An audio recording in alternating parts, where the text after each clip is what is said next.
Hello friends, welcome to my channel. இது எங்கள் ஊர் பங்குனி பொங்கலோட முதல் நாள் திருவிழா, கொடிக்கட்டு திருவிழா.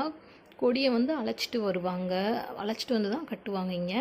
ஸோ அந்த லைட் செட்டிங்ஸ் தான் அவ்வளோ ஒரு பிரம்மாண்டமாக இருந்துச்சு. ஒரு 3 கிலோமீட்டர் வரைக்கும் ஃபுல்லாக லைட் செட்டிங்ஸ், விதவிதமான இந்த சாமி உருவங்களோட நிறைய அழகழகான இதோடு இருந்துச்சு. பார்க்கவே அவ்வளோ பிரமிப்பாக இருந்துச்சு.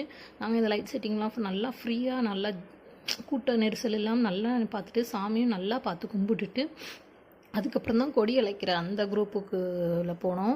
இது 15 நாள் திருவிழா மாதிரி நடக்கும்.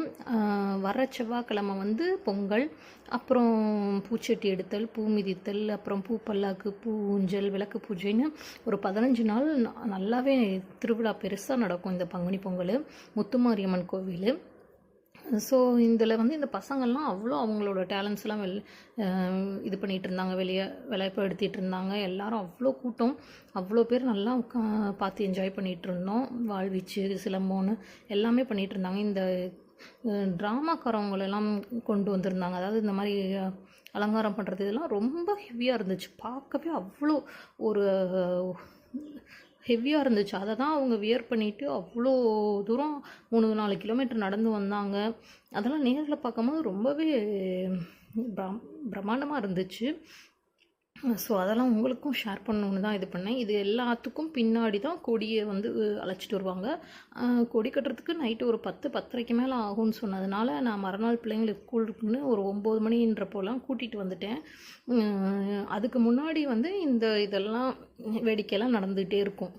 கோயிலுக்கு வர வரைக்கும் ஒரு மகமை எழுந்து இந்த மாதிரி அழைச்சிட்டு வர வரைக்கும் இவ்வளோ இது நடந்துகிட்ருக்கும். பசங்களுக்கு பிடிச்ச ஹல்க்கு, பேண்டா, சிம்பான்சி, இந்த டக்கு, ரேபிட்டு, நிறையா வேஷங்கள். இதுக்குள்ளெல்லாம் அவ்வளோ மனுஷங்கள் தான் இருக்காங்க. நம்மளால் நார்மல் ட்ரெஸ் வியர் பண்ணிகிட்டே நம்மளால் இருக்க முடியல. இதுக்குள்ளே எவ்வளோ ஹெவியான இதோட இப்படியும் கஷ்டப்படுற மக்கள் இருக்காங்க, இந்த மாதிரி ஒரு தொழில் பார்க்குறாங்க. ஸோ அது எங்கள் திருவிழாவுக்கு இவங்களுக்கெல்லாம் ஒரு சப்போர்ட் கொடுத்தது ரொம்பவே சந்தோஷமாக இருந்துச்சு. அப்படியே எல்லாமே செல்ஃபிலாம் எடுத்துகிட்டு அவங்க கூட எல்லார் கூடயுமே நிறைய பேர் செல்ஃபி எடுத்தாங்க. எல்லாருமே அவ்வளோ நல்லா கோஆப்ரேட் பண்ணாங்க. ஸோ கொலுவெலாம் வச்சுருந்தாங்க கோயிலில். நல்லாவே சாமி தரிசனம் பண்ணிட்டோம். இன்னும் அடுத்த வாரம் ஒரு 4-5 நாள் நல்லாவே திருவிழா இருக்கும். ஸோ எங்கள் ஊர் பங்குனி பொங்கலுக்கு எல்லோரும் வாங்க. எல்லோரும் அம்மனோட அருளை நல்லபடியாக கிடைக்கட்டும். எல்லாருமே சந்தோஷமாக இருக்க வேண்டி வாழ்த்தி வணங்கி கேட்டுக்கொள்கிறேன்.